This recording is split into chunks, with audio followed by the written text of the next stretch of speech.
wenyene ubishoboye gutsembatsembera ku munyabyaha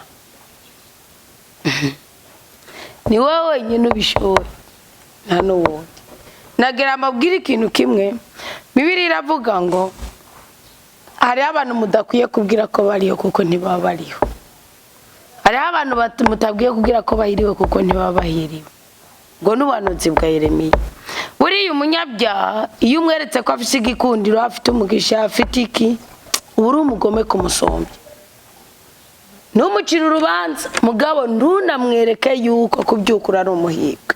Nayo bari umwana wawe, nayo bari umugenzi wawe, nayo bari uwo mwubakanye, uzobwiza ikosa gose. Kandi abibira akabanga imbere ko muza mubaza ibibazo byinshi, sibyo?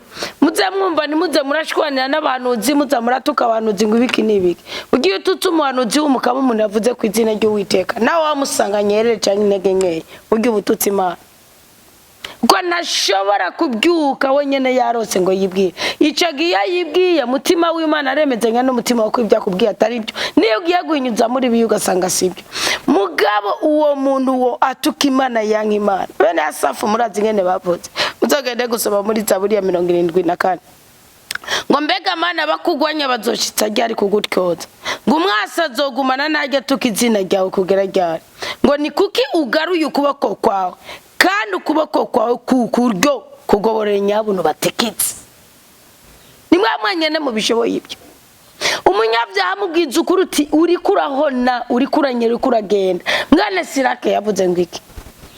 Ngo cyane ugihunge nka kujya uhunga inzoka kukikoborana ngo naco nyene kirakomorana kigasigana namwo ubumara.